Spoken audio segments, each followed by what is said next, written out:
With a rhythm like the waves and the beating of the heart, my yarns run through my fingers day and night, and in between all the things that are called life. Just one more row, and one more, and one more.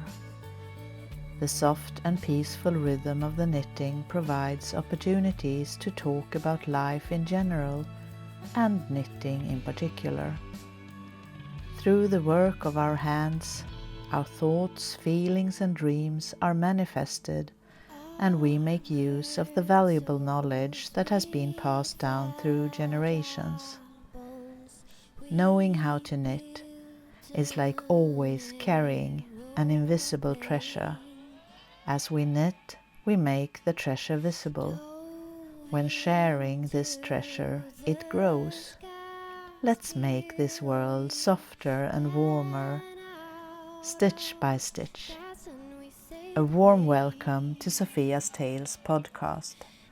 My name is Sofia Karlsson, and I am a knitwear designer, photographer, art historian, author and pilgrim from Sweden, but I live in Norway. Scandinavian knitting traditions are close to my heart. I have been knitting since I was a child, and I haven't stopped since. You can find my patterns on RAVELRY and in my book that is currently only available in Swedish.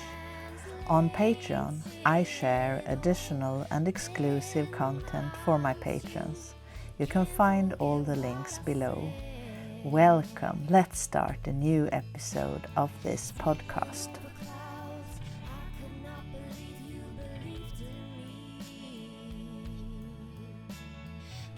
Welcome to a new episode of Sofia's Tales podcast, episode 20.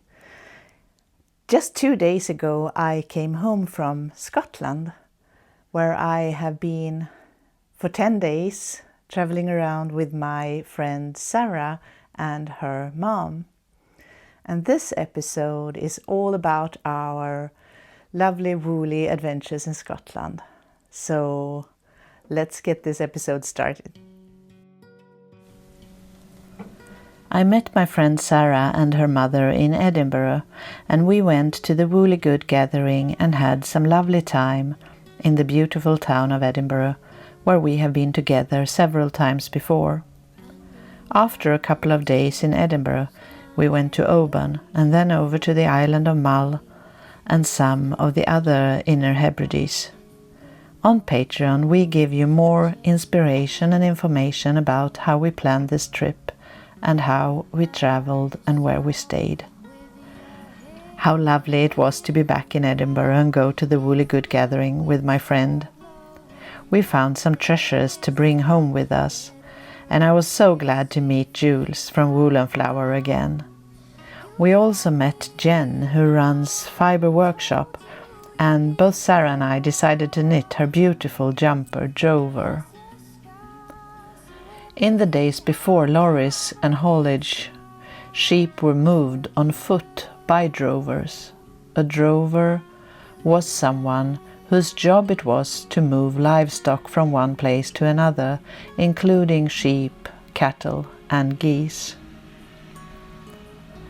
After those days in Edinburgh, we headed west to Oban, where we also spent a couple of days.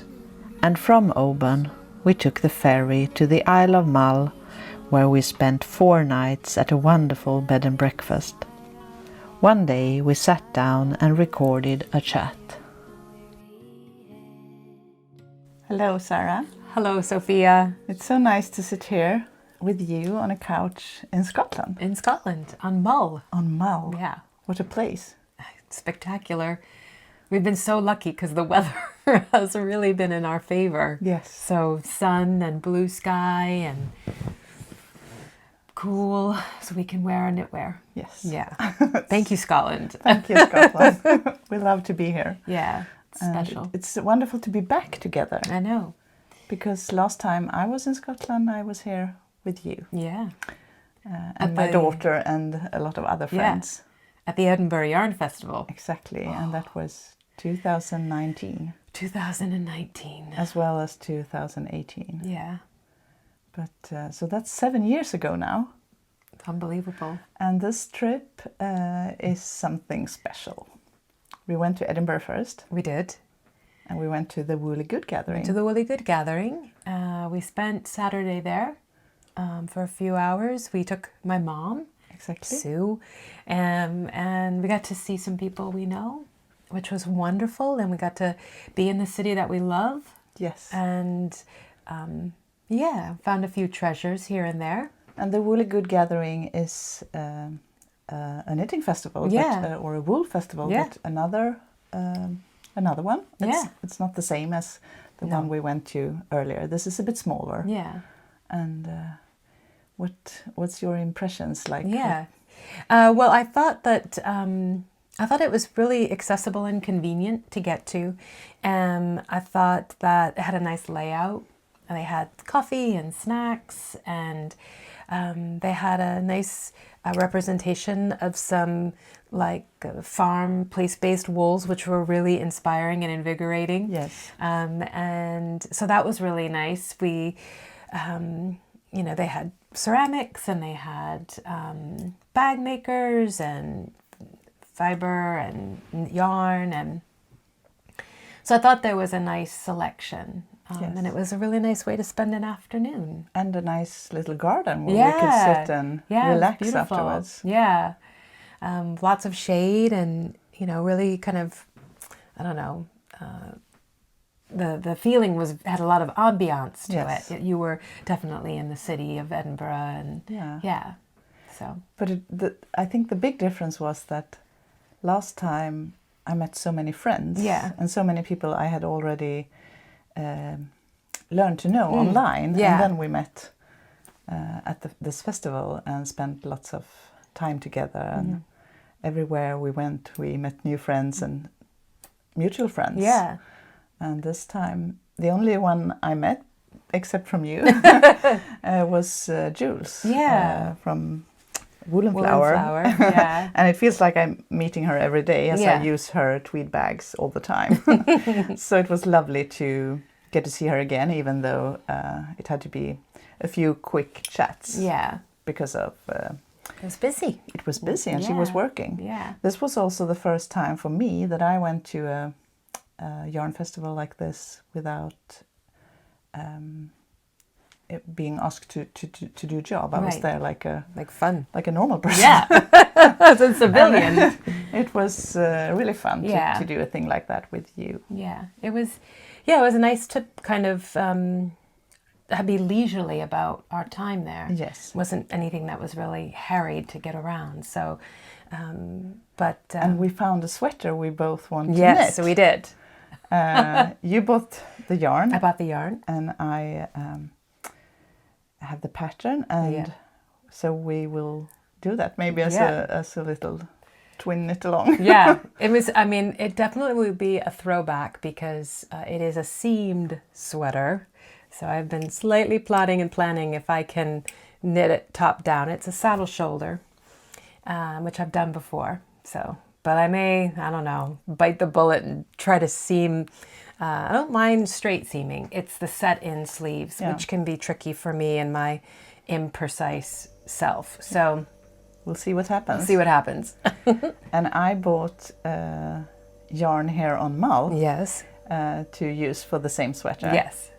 And before we came to Mull, in between Edinburgh and Mull, we've been on other adventures, and we still have adventures ahead of us. So this is just an amazing trip, and we are both sharing more of this on our Patreon. And what's your Patreon?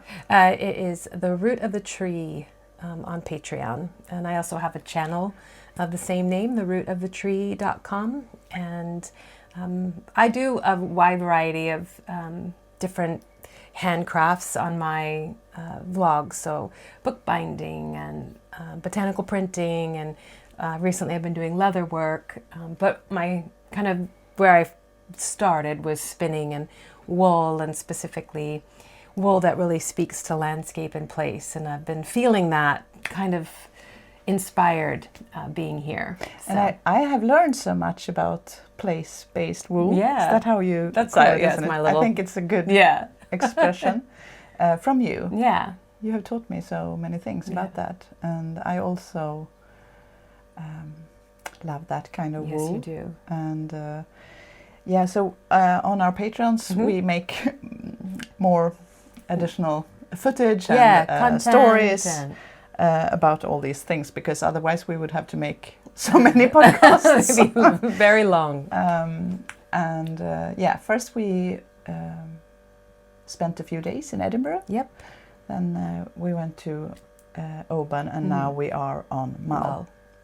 And I will show you some footage here on the podcast as well from all these wonderful adventures that we are on. But when we first came to Mull yesterday, we will spend 4 days here. So this is kind of the first day. First full day. Yeah. We came yesterday. Yeah.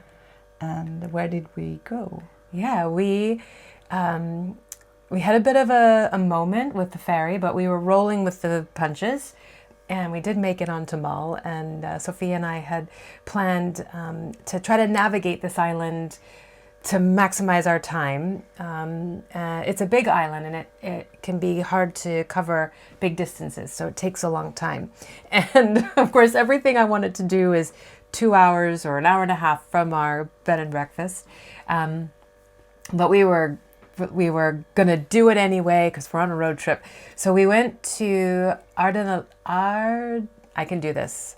We went to Ardalanish, Isle of Mull Weavers, which is on the Ross of Mull. It's down near the southwestern side of the island, where you would then go on to Iona from Finnafort.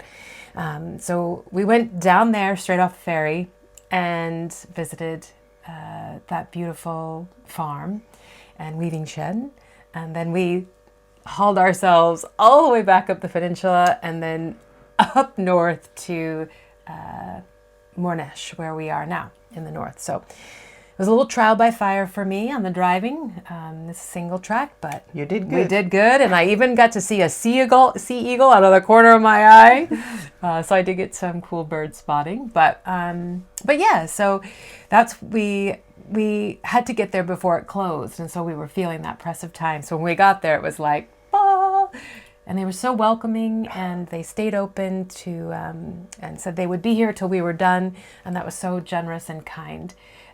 Beautiful views. It was again a beautiful day. The sun was out. There was Hebridean sheep and daffodils and beautiful tweed fabric. I almost start to cry now because I get as touched as I was yesterday when we came there. Yeah. I had first learned about them from the Edinburgh Yarn Festival. So I have a piece of their fabric from the last time that I visited.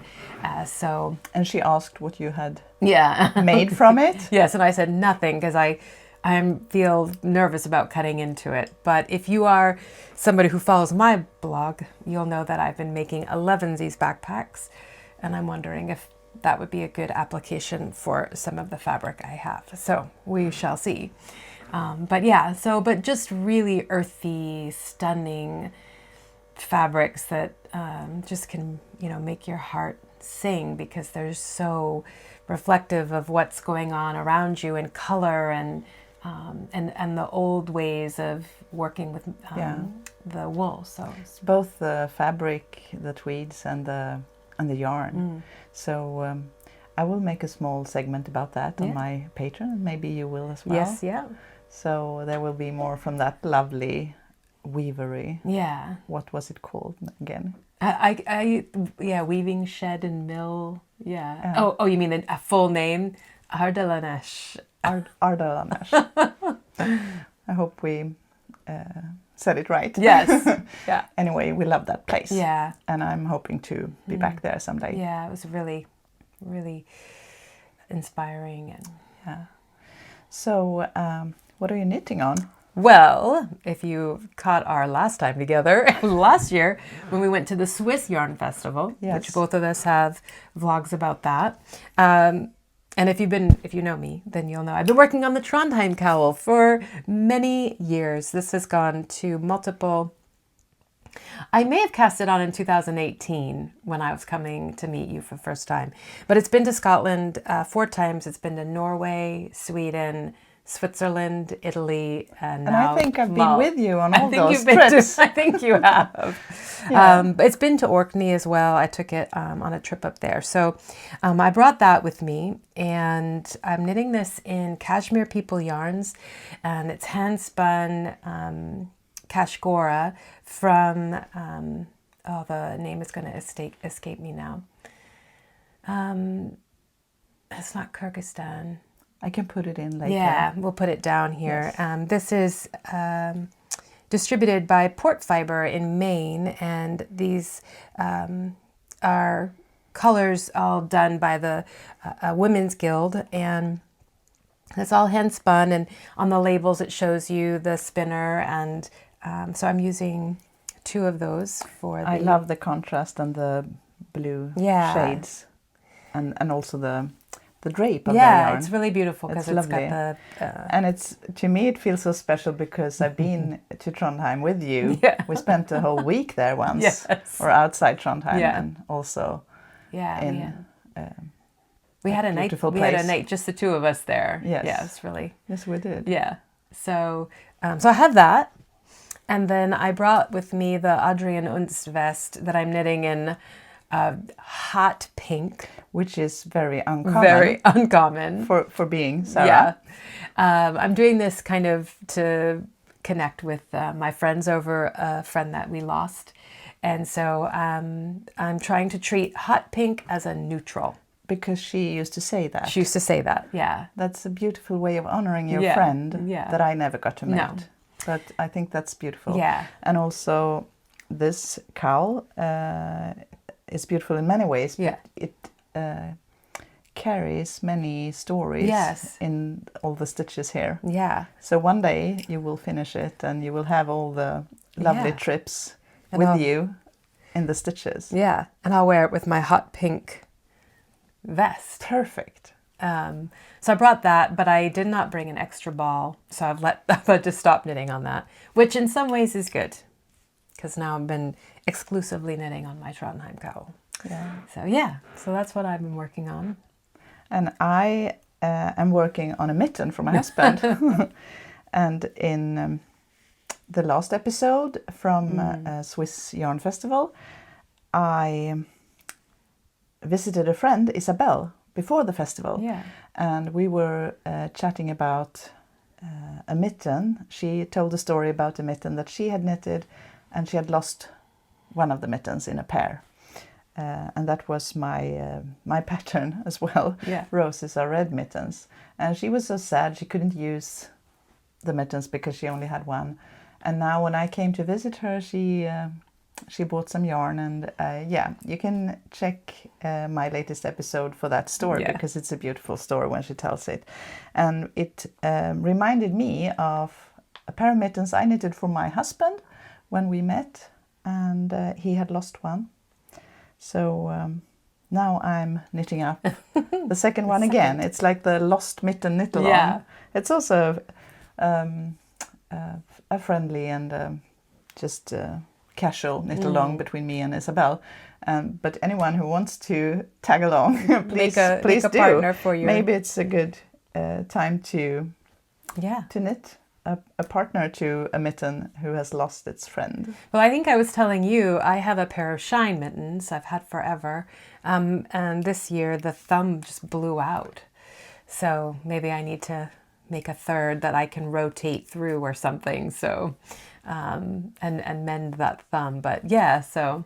I think it's beautiful when we take care of the Yeah. things we already have, that we have knitted. Even though we want to knit new things all the time, it's also a way of honoring the work of our hands to mend things and knit a new friend to the lonely mitten. Your shine mittens, I think it was 2 winters ago, Rob and I were walking in the woods after the winter. It was probably in, late May. And he looked down and he found one of my shine mittens. It was on the ground. And I was like, oh, when did that happen? And so I put it in my pocket And we continued on, and on the way back, he was looking around and he found the next one.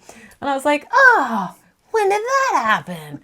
So I lost both of them, and they must have been under the snow all winter. Wow. And then he found them, so. And yeah, lucky, great. Lucky. And that's when you found the little hole that you... No, they blew out. The hole blew out this winter. Yeah. But yes.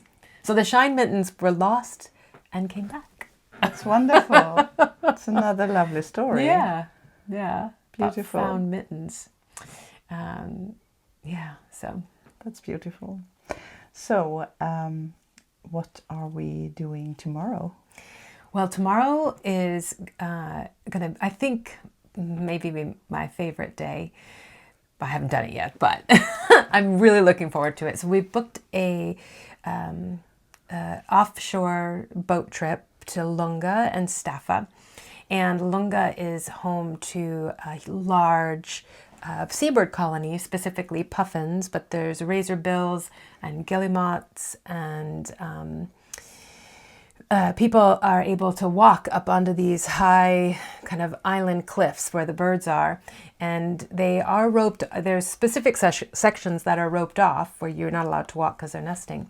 But a lot of times the birds are just hanging out with you. So you take a packed lunch and we will go out. We get to 2 hours on Lunga. And we hike, and then we go out to Staffa, which is closed right now because they're rebuilding the stairs and some other accessible things. But we go around that, and that's home to Fingal's Cave, which is a kind of a natural phenomenon in the formations. Seems so exciting. Yeah. And I've heard that the Fingal Cave is where Mendelssohn got some inspiration for one of his pieces. Yeah, Yes. I think I knew that because you mentioned it. So we will probably know more tomorrow, and we will bring you along as well. So and it's supposed to be great weather. How lucky is that? We have to charge our batteries and cameras. And then the day after that, we are going to Iona. And that also feels like a wonderful thing to look forward to. And that was the real reason when I thought about this trip. Iona, I've always wanted to go to. I usually go to Orkney in my travels. I've been to Skye and done some other things, but I've never been to Iona. I'd love to get to Harris, Lewis, and Stornoway and all that, the Outer Hebrides. But Iona has always been something that I've been drawn to. So we're going to do that. And there's an abbey there, and some beautiful beaches. They also have a wool shop, Iona Craft, because they're one of their mainstays is tourism, but it's also small craft holdings and sheep. So we'll take a look at that. And I'm reading a book about Saint Columba, the saint that was a monk on this island, and he died 597. It's a long time ago. Yeah. But there are some interesting stories in this book. And yes. He also brought the Book of Kells from the island to Ireland. So this was the originating space of that manuscript, which was another draw for me. I've never seen the Book of Kells, which is in Dublin, but I am interested in the history of his life and times there, and kind of the religious historical aspects. So looking forward to visiting the abbey. And yes. Yeah. So come along on our adventure. So we went on the boat trip Sarah talked about, and it was absolutely amazing. A magical day with seals, eagles and puffins. Staffa is a small island off the west coast of Scotland, and it has hexagonal rock columns formed millions of years ago by volcanic eruptions. The astonishing acoustics of Fingal's Cave inspired Mendelssohn to compose his Hebrides Overture. Queen Victoria, Lord Tennyson, Jules Verne, Robert Louis Stevenson and John Keats have all been to Staffa, so now we have something in common. We then went to Lunga to see the puffins, and it was such a magical and wonderful experience. There will definitely come days when I will text Sarah and say that I would rather hang out with puffins, and she will know exactly what I mean. We just lay there in the grass watching them really close for 2 hours. On the way home we saw many seals lying on the rocks in the sun as well as swimming beside the boat. There are whales, dolphins and sharks in the waters, but we did not see them.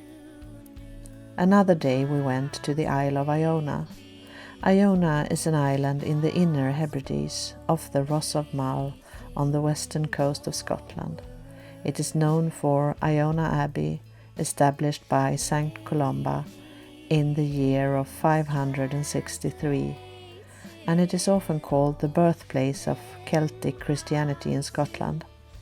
Iona is said to be a thin place, a Celtic term for locations where the veil between heaven and earth feels exceptionally thin or non-existent. We had a marvelous day and only wished that we could have stayed the night. On Patreon there is more footage from both Mull and Iona, as well as from the lovely Ardalanish Isle of Mull weavers that we visited.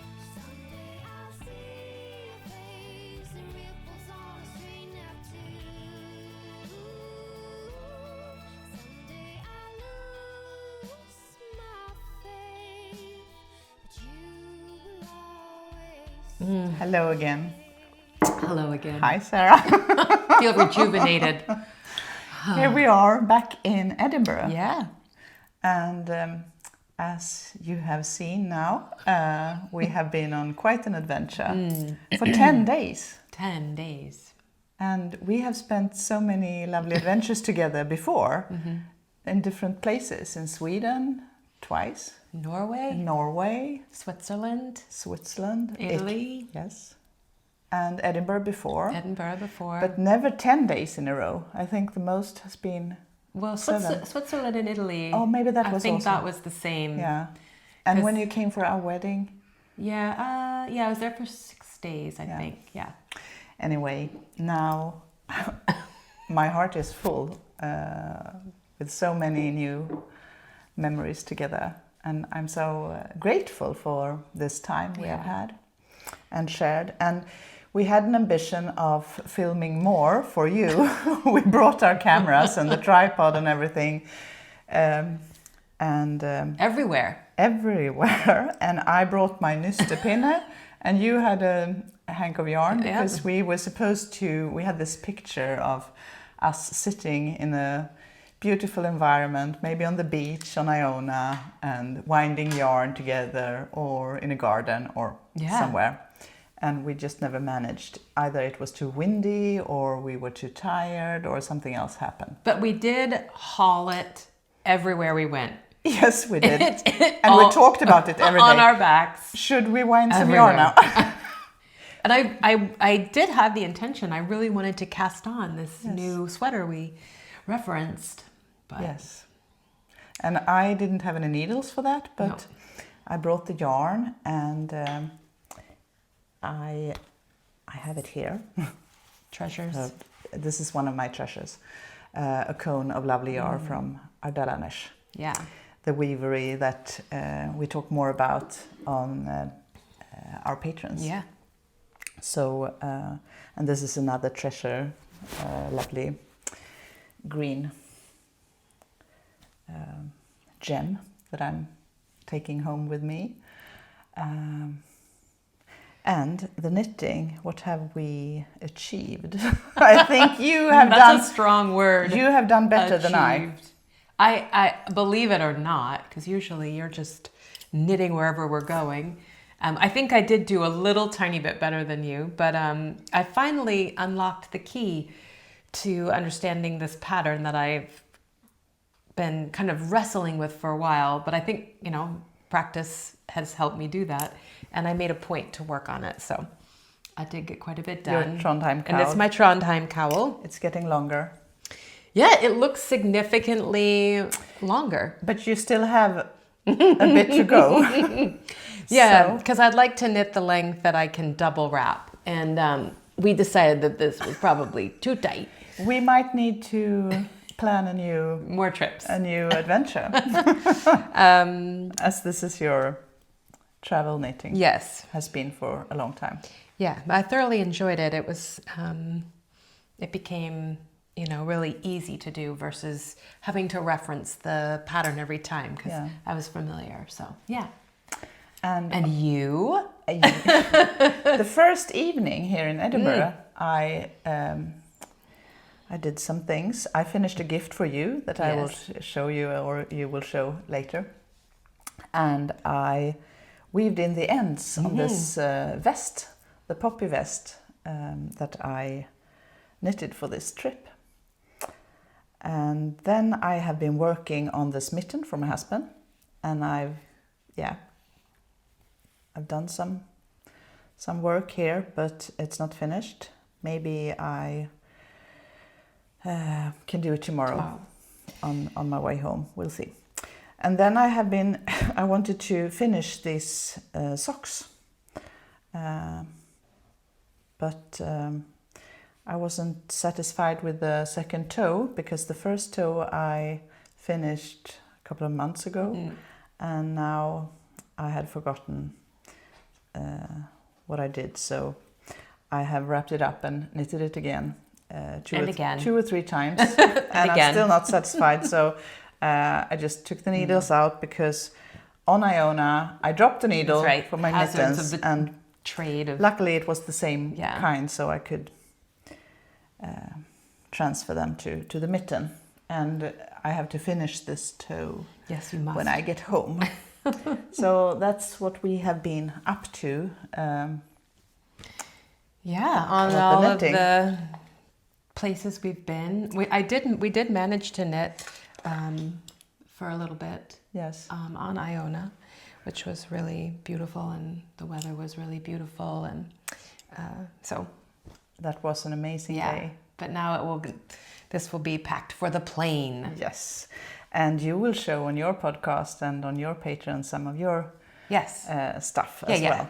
I bought some books. I think this is something to have for future planning, because I would love to go back to both the Mull and Iona. It's a small book with 40 favorite walks and some maps and suggestions for where to walk, because I love to hike. And it was almost a bit too warm to hike. There wasn't a lot of shade either. We went to Scotland in April to be wearing our woolens, and we weren't. It was too warm. It was stunning. It was summer weather. Yeah. And then I bought 2 books. One about the life of Saint Columba, and it's about his visions of angels and prophecies and miracles. Yeah. It's really interesting, and I have almost read those stories.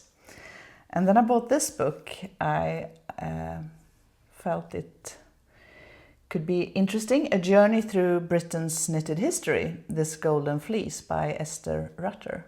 And you said you had already read this. Yeah, I picked that up, I think, at the last Edinburgh Yarn Festival. And I've read parts of it here and there, so yeah. You said you liked it. I did. So I thought it could be interesting to learn something. It's complement to all the things that we do. Exactly. Yeah. So tomorrow we have to leave each other again, and we don't know when we'll meet in reality again. Luckily, we have our phones, so we can speak and write to each other. And we have all the lovely memories from this trip to bring home with us. And I have a new backpack. The 11's backpack. The 11's by So Liberated. I'm sure we have some viewers that we share. And you will have seen this in my vlog working on it. This is the second one I've made. I really love the pattern. I love any time I can use wax canvas. And then this is a heavy duty quilted linen. And then these are all art gallery fabrics. So I just had fun with the colors and you did the quilting. And here. I did the quilting. I hand quilted it, and yeah. So it seems to be working mostly for you. There's a few little bits and pieces I was like, wait, I forgot to do that. But I love it. You're very savvy with the repair. And I was so touched when you came up with this. The first, I had seen it on your podcast. Yes. But I had absolutely no idea that you would gift it to me. And I'm so happy for this. And I love that you have made it and that it's so beautiful and special. And I love the name, Elevensies. It's from the Lord of the Rings that we both love. Yeah. So it's a treasure, really. And we got to trade because Sophia had promised that she would have my birthday present done for me. Last time we were together in Switzerland and Italy, Sophia was working on the first sock for my birthday. Were you working on the second sock, I think, at that point? I think I started on the second sock. And there is now a pair, and I got to keep those, or get to have these on my way home. And we did see swans on this trip, which is always a spectacular birding moment. I had lots of spectacular birding moments. And this is from our friend Charlotte Stone, right? It is, Stone Knits. Stone Knits. And is it in one of her books? It's in one of her books. I think it's the first one, but I don't remember. She will be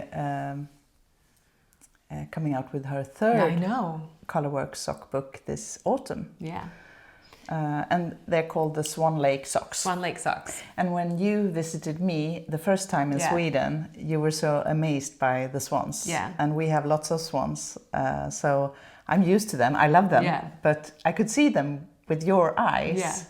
Yeah. It's really interesting sometimes to change perspectives. Right. When you can see it from your perspective, and it is a fairy tale bird. It is a fairy tale bird, and it's like we don't really see them where I'm from in Maine, in the States.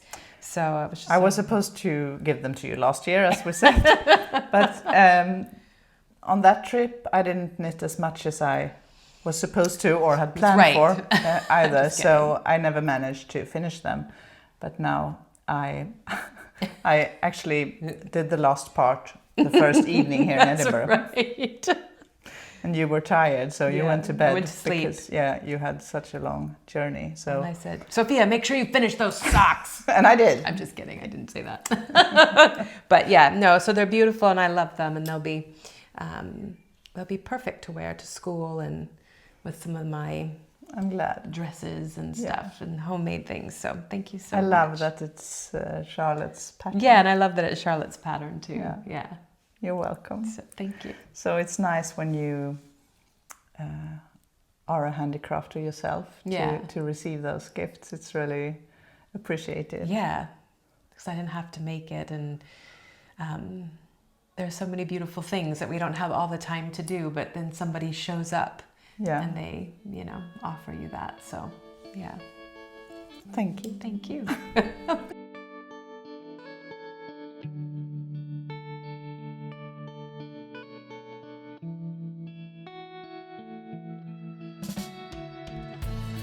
If you want more inspiration and content, behind the scenes footage and special offers, you are most welcome to support my creative work on patreon.com/Sofia's Tales. Here you'll find behind-the-scenes snippets from my travels and my home. I share recipes, tutorials, reflections and pictures. My patterns are available on Ravelry from a link below. You can also find me on Instagram as Sofia's Tales and on Facebook as Sofia's Tales, as well as in the Facebook group Sofia's Tales Knit Along, where we knit my patterns and help and inspire each other. Thank you so much for watching and a warm welcome back to my channel.